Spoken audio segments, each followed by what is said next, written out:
Assalamualaikum dan selamat pagi semua.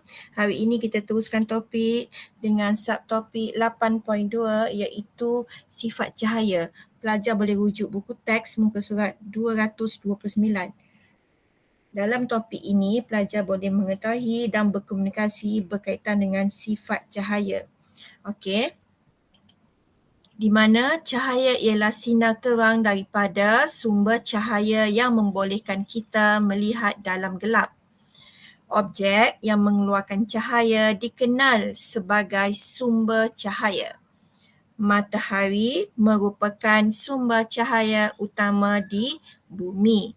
Sumber cahaya lain termasuk objek yang menyala, lampu elektrik dan sebagainya. Kita dapat melihat objek kerana cahaya daripada objek masuk ke mata kita. Okey, ini macam mana cara kita dapat melihat sesuatu objek. Rujuk Rajah 8.1.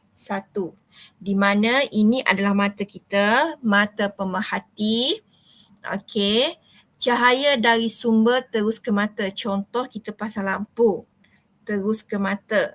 Jadi cahaya daripada sumber ini, lampu, akan juga cahaya ini akan memancar kepada objek cahaya daripada sumber dan objek memancar cahaya kepada mata kita. Cahaya dipantul dari objek ke mata. Jadi kita pun dapat melihat objek tersebut. Okey. Contoh kita fahamkan, pada suatu malam yang berhujan lebat, Salina memandang keluar dari biliknya. Dia nampak kilat terlebih dahulu dan mendengar bunyi guruh yang kuat. Selepas beberapa saat, terangkan mengapa kilat kelihatan sebelum bunyi guruh didengar. Okey, kilat kelihatan dahulu sebelum bunyi guruh. Kebiasaan macam tu kan. Wujudnya kilat dulu, baru guruh kita dapat dengar. Kenapa? Okey.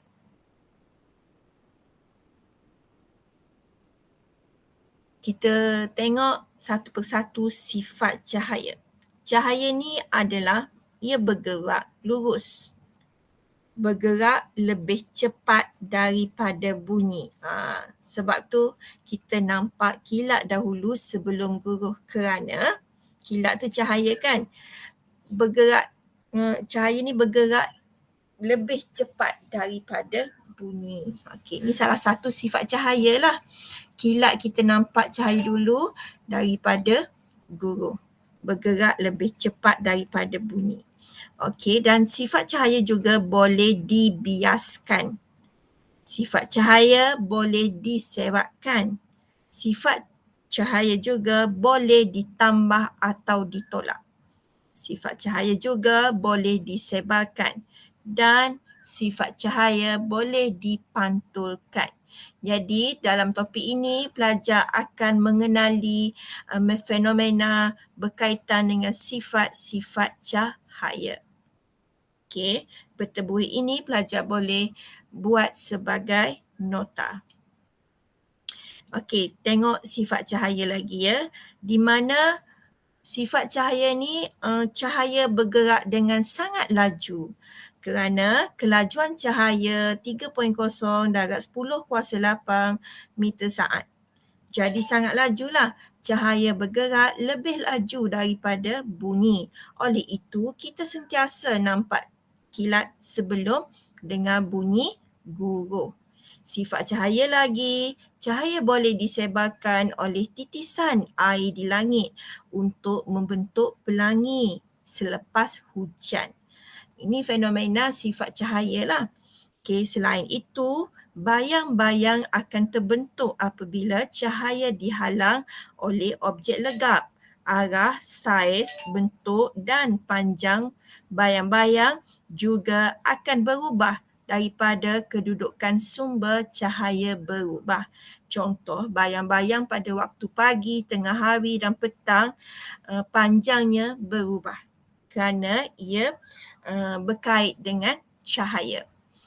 Bergerak dalam satu garis lurus. Contoh, cahaya dipancarkan tadi pada bahagian mata arah ni, dan contoh gambar ini menunjukkan cahaya bergerak lurus.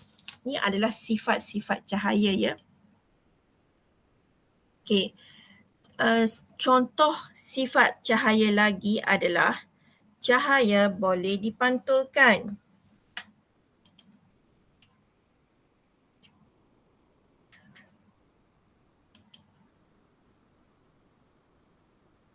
Okey, di mana kalau kita tengok objek pada tepi sungai kan, kita nampak objek yang atas darat tu nampak dalam air kan. Itu maksudnya cahaya boleh dipantulkan kerana imej objek kelihatan di permukaan air yang memantulkan cahaya.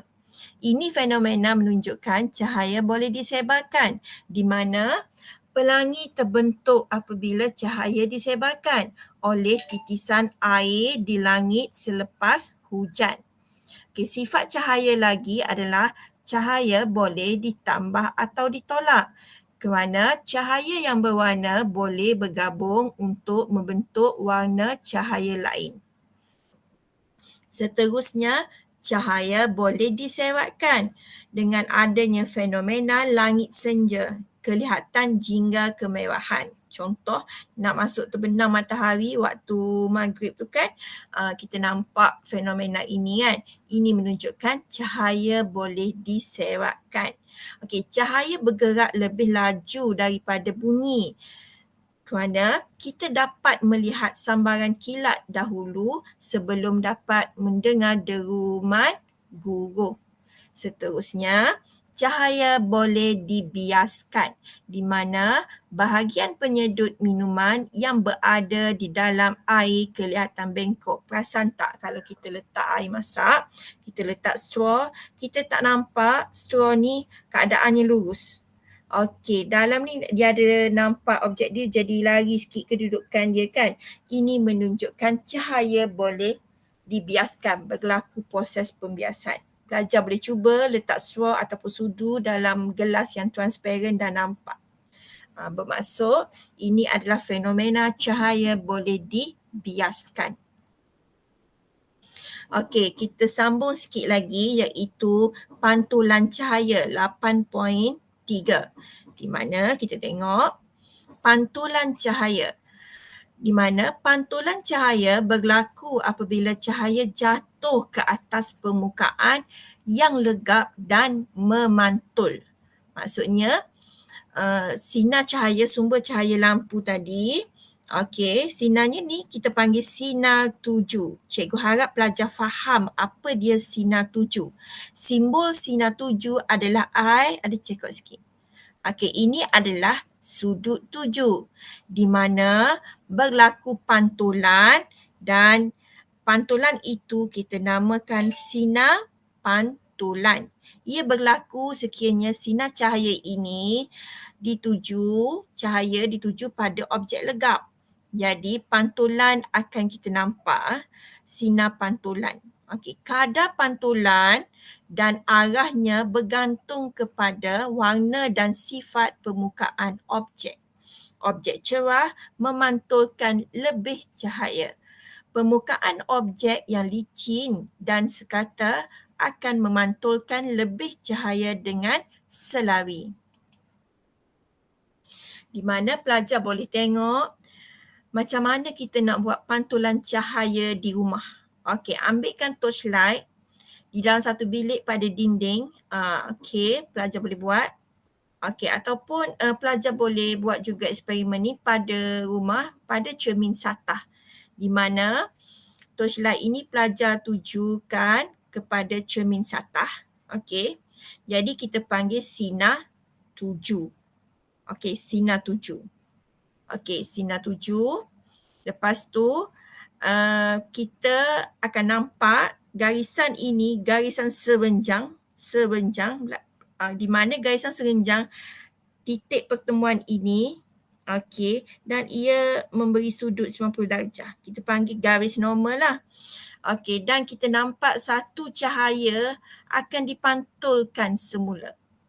Okey, jadi pantulan itu kita panggil sinar pantulan. Di manakah sudut pantulan? Daripada garis normal kepada garis sinar pantulan. Kita panggil sudut pantulan. Istilahnya simbolnya adalah R kecil. Kalau sinar 7, sudutnya adalah sudut 7 iaitu simbol I kecil. Ini adalah pantulan cahaya. Jadi sudut pantulan cahaya dengan sudut 7 dengan sudut pantulan cahaya, dia punya sudutnya adalah sama. Contoh, imej saya adalah tegak, songsang, sisi dan sama saiz. Okey, sinar sebenar. Ini sinar maya. Okey, belakang imej ni kan. Okey. Saya ialah imej anda yang berada di belakang cermin sejauh mana di hadapan cermin. Saya adalah maya. Kita dah belajar subtopik nombor cahaya. Sinar maya kan. Okey, gambar wajah sinar cahaya dilukis berdasarkan hukum pantulan cahaya. Ia dapat digunakan untuk menentukan kedudukan dan ciri-ciri imej yang terbentuk. Di mana kita tengok jarak objek A daripada kaki dia sehingga cermin ini sama dengan cermin ini kepada jarak imej B, imej maya. Okey. Ni kedudukan dia macam mana garis. Okey, sinar cahaya, cahaya pada cermin. Okey, ni imej maya. Okey, jadi terbalik kan. Sebab tu gambar dalam imej maya tu terbalik. Ciri-ciri imej yang terbentuk pada cermin satah maya iaitu tidak terdapat terbentuk pada skrin. Tegak. Tengok tadi kan. Okey, songsang sisi. Ciri ni pelajar kena ingat dan hafal lah. Ciri-ciri imej yang terbentuk pada cermin satah iaitu bahagian kiri dan kanan objek dan imej saling bertukar. Sama saiz dengan objek. Jarak objek dari cermin sama dengan jarak imej dari cermin. A sama dengan B. Okey. Wajah di bawah menunjukkan imej sebuah jam dinding yang dilihat oleh Khairul dalam sebuah cermin. Berapakah masa sebenar masa itu? Ini dia kata imej sebuah jam dinding yang dilihat oleh Khairul dalam cermin. Jadi berapakah masa sebenar? Okey. Okey, ini contoh pantulan ya.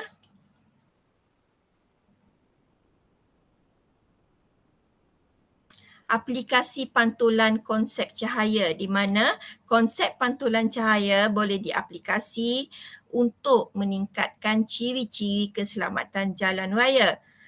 Yang kedua, memantulkan cahaya dan haba daripada matahari. Contoh adanya papan tanda ya, di mana mempunyai pemantul cahaya supaya mudah dilihat pada waktu malam. Seterusnya, segitiga kecemasan pemantul cahaya digunakan untuk kenderaan yang rosak di bahu jalan.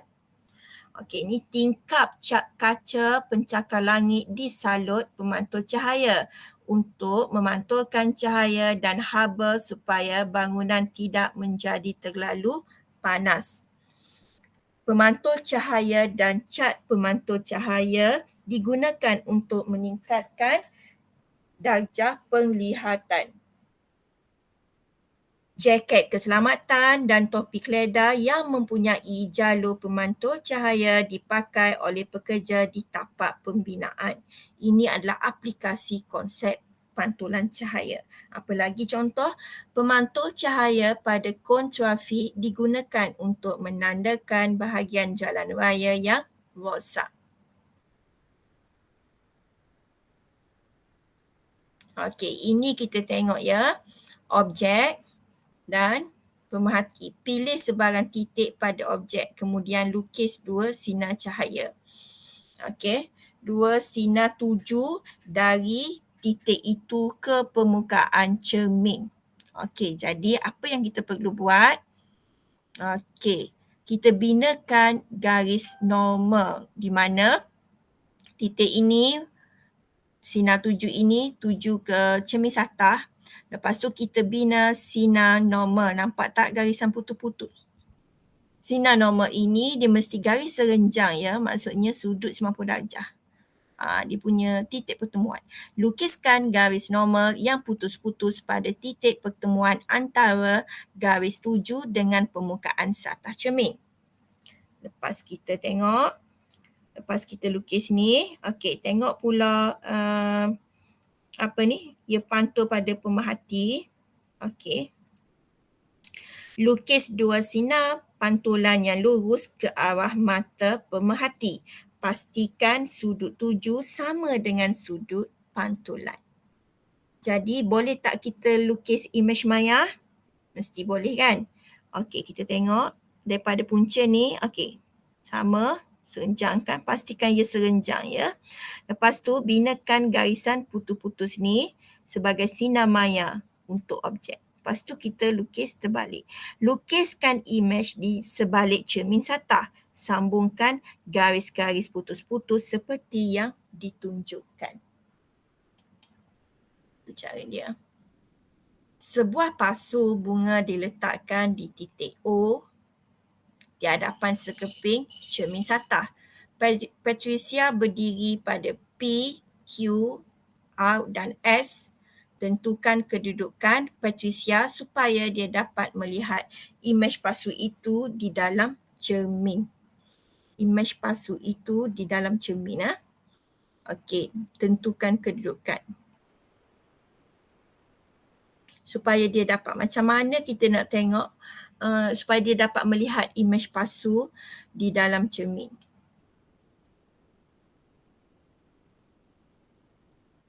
Okey, tengok.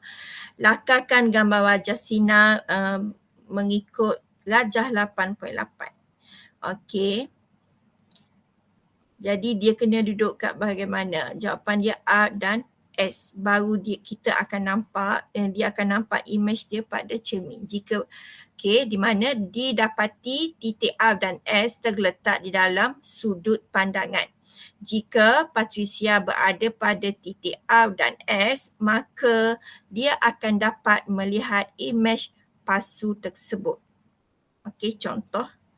Kita binalah pada cermin satah ni, kita bina. Okey. Sinarnya. Jadi pada kedudukan R dan S baru Patricia akan dapat melihat imejnya di dalam cermin. Okey, cikgu nak tunjuk satu eksperimen untuk sifat cahaya ya.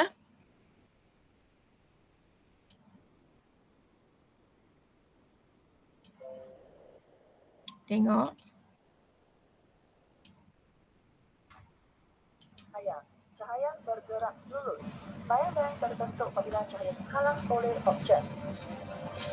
Di dalam uji kaji ini, penyalaan lilin dapat dilihat kerana cahaya bergerak mengikut garis lurus. Mari kita jalankan satu uji kaji ringkas. Uji kaji ringkas. Satu kotak pensel, cahaya telefon bimbit sebagai matahari. Matahari bergerak dari timur ke barat. Dari timur, bayang-bayang terbentuk di barat.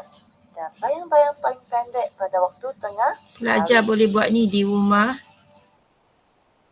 Sifat cahaya yang kedua, cahaya bergerak lebih laju daripada bunyi. Kelajuan cahaya ialah 3 kali 10 kuasa 8 meter per saat. Manakala kelajuan bunyi ialah 340 meter per saat. Kilat adalah cahaya, huruf adalah bunyi. Huruf dan kilat bermula pada masa yang sama, tetapi kita akan melihat kilat dahulu.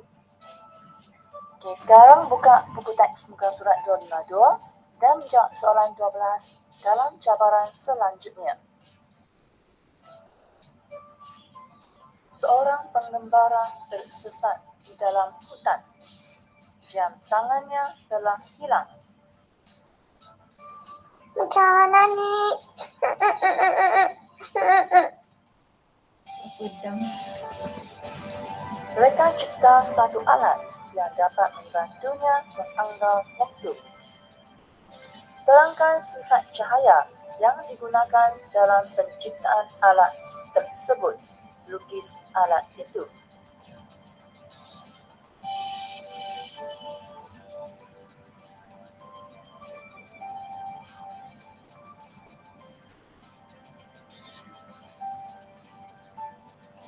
Alat yang dicipta ialah jam matahari.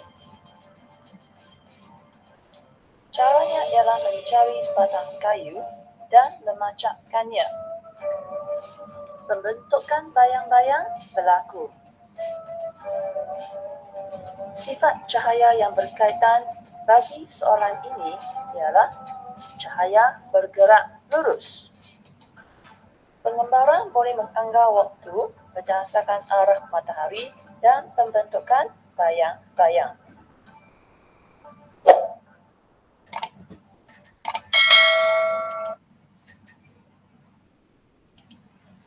Okey, so sampai setakat ini video pengajaran cikgu. Selepas ni pelajar menjawab kuisis dan pelajar membuat latihan serta nota ya mengikut arahan dalam grup WhatsApp tugasan.